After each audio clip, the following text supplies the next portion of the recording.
Hello दोस्तों, नमस्कार। स्वागत है आप सभी का स्टॉक मार्केट गेन में। दोस्तों, आज की वीडियो में हम बात करेंगे क्या अदानी का शेयर हमें खरीदनी चाहिए या अभी नहीं खरीदनी चाहिए। बहुत सारे इन्वेस्टर ऐसे हैं जो बहुत ज़्यादा नुकसान कर चुके हैं और बहुत से लोग ऐसे हैं जिन्हें अभी लग रहा है कि अदानी का जो शेयर प्राइस है वो काफ़ी कम दाम पे मिल रही है। अगर हम इसे आज खरीद लेते हैं तो आगे चलकर हमें बहुत ज़्यादा प्रॉफिट मिल सकती है। इस बारे में हम लोग बात करेंगे। आप लोग वीडियो को पूरा एंड तक देखना। दोस्तों, हिंडनबर्ग का जब आर्टिकल पब्लिश हुआ इंटरनेट पे 24 जनवरी को मिस्टर गौतम अदानी को लेके, दोस्तों तभी से जो स्टॉक मार्केट है पूरा क्रेश कर चुका है और अदानी की जितनी भी सारी स्टॉक्स है उनकी जो शेयर प्राइस है वो घट चुकी है। दोस्तों, इस रिपोर्ट में 3 पॉइंट ऐसे हैं जो बहुत ही ज़्यादा इम्पोर्टेंट है और मुझे ये भी पता है कि बहुत सारे लोग ऐसे भी हैं जो बढ़िया से रिपोर्ट नहीं पढ़े हैं अभी तक। तो कोई बात नहीं, मैं इस वीडियो के थ्रू अब सभी को बता दूंगा क्या है क्या नहीं है। और वैसा देखा जाए तो जितनी भी सारी एलिगेशन लगाए हैं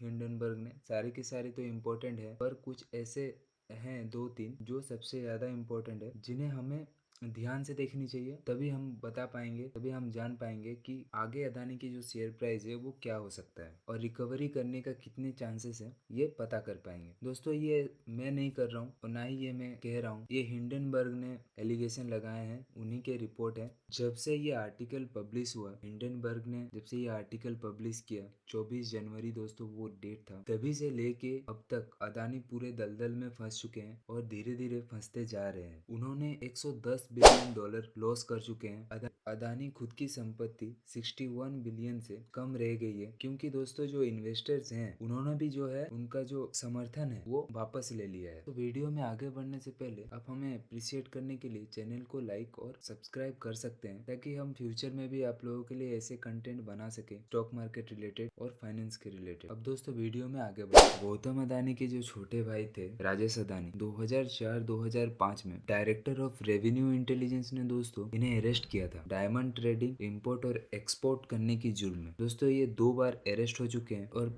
ये बात मैं नहीं कह रहा हूँ, ये हिंडनबर्ग के जो रिसर्च है वो कह रही है। और फिर उन्हें बाद में क्या है ना, ऑस्ट्रेलिया डिवीजन के लिए प्रमोट किया गया। और इनके जो ब्रदर इन लॉ थे समीर बोरा, वो दोस्तों डायमंड ट्रेडिंग के रिंग लीडर थे। डीआरआई ने दोस्तों इन्हें भी पकड़ा था और फिर बाद में इन्हें भी ऑस्ट्रेलिया डिवीजन के लिए प्रमोट कर दिया गया। दोस्तों, जब तक अदानी के ऊपर लगाए गए एलिगेशन गलत प्रूव नहीं होते तब तक उतना बढ़िया शेयर मार्केट में अदानी का शेयर आगे बढ़ते हुए हमें नहीं दिख सकता। अगर दिख सकती भी है तो इतना ज्यादा नहीं दिखेगी, जाएगी थोड़ी सी ऊपर, उसके बाद फिर से दोबारा क्रैश हो सकता है। तो ये रिपोर्ट क्या है तो हम लोग यहाँ पे देखते हैं। हिंडनबर्ग ने कहा है, मान लो दोस्तों ये भारत है, तो भारत के बाहर जितने सारे देश हैं, जैसे कि टैक्स फ्री देश हैं जहाँ पे टैक्स नहीं लगती, जैसे कि यूएई है, मॉरिशस है, कैरेबियन आइलैंड्स है, तो यहाँ पे इन्होंने क्या किया ना, कंपनी को खरीदा है या फिर खुद कंपनी बनाया है और ये खुद ही का पैसा, अदानी ग्रुप खुद का पैसा वहाँ पे भेजा है बाहर के देशों में जहाँ पे वो कंपनीज हैं।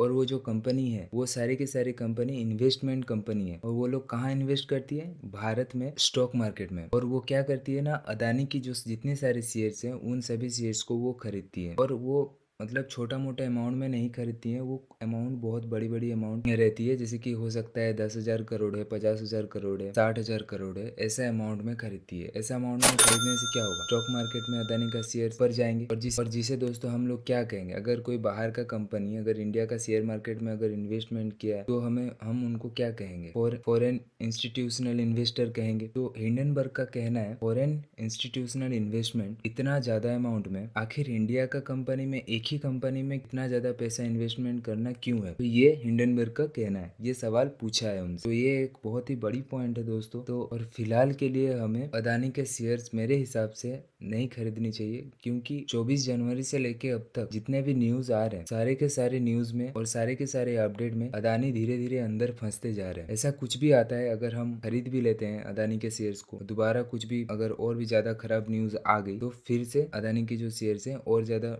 डाउन हो सकती है, हमें नुकसान हो। तो अब दोस्तों तीसरी पॉइंट की ओर, मिस्टर गौतम अदानी जो खुद का ही पैसों से बाहर में बनाए गए जितने भी सेल कंपनी है जो इन्वेस्ट करते हैं अपने स्टॉक के ऊपर, जैसे हमने पिछले पॉइंट पे बात किया, ऐसा वो क्यों करते हैं, ऐसा करने से उनका क्या प्रॉफिट है दोस्तों, उनका बहुत ज्यादा प्रॉफिट है। उनको प्रॉफिट मिलता है लोन लेके वैसा करने से। तो मैं थोड़ा यहाँ पे एक्सप्लेन करना चाहूंगा। जैसे कि मान लो मैं बैंक के पास गया और बैंक को कहा कि मुझे 500 रुपया लोन चाहिए, तो बैंक तो मुझे लोन देगा। उसके बदले बैंक के पास तो कुछ तो गिरवी रखना पड़ेगा, सिक्योरिटी मनी तो कुछ तो रखना पड़ेगा। तो अदानी ने कहा कि ठीक है, मेरे शेयर्स आप रख लो। तो बैंक ने कहा कि ओके, तो मैं आपका शेयर्स रख लेता हूँ 500 का। तो अदानी बैंक को लोन दे देता है। अब क्या होता है, ये अमाउंट ज़्यादा होता है। हो सकता है कि अदानी गए बैंक के पास और कहे कि मुझे 10,000 करोड़ की लोन चाहिए। तो बैंक कहा कि 10,000 करोड़, मुझे सिक्योरिटी मनी भी चाहिए, तब जाके मैं आपको इतना लोन दे सकता हूँ। तो उन्होंने उनका शेयर की जो प्राइस है, मान लो उनकी शेयर की प्राइस है 200 रुपये। बाहर बैठे जितनी सारी कंपनियां हैं फॉरेन में, जो उनके कंपनी है, जो पैसा लगाते हैं, तो उनके द्वारा उन्होंने क्या किया, अपना जो स्टॉक मार्केट है, अपना जो शेयर्स है, वहाँ पे पैसा लगा के 200 रुपया को करोड़ों में बना दिए और वो पैसा बैंक को दे दिए सिक्योरिटी मनी के हिसाब से, और बैंक से वो लोन ले लिए। तो ये आरोप दोस्तों मैं नहीं लगाया हूँ और ना ही मैं कह रहा हूँ इस वीडियो में,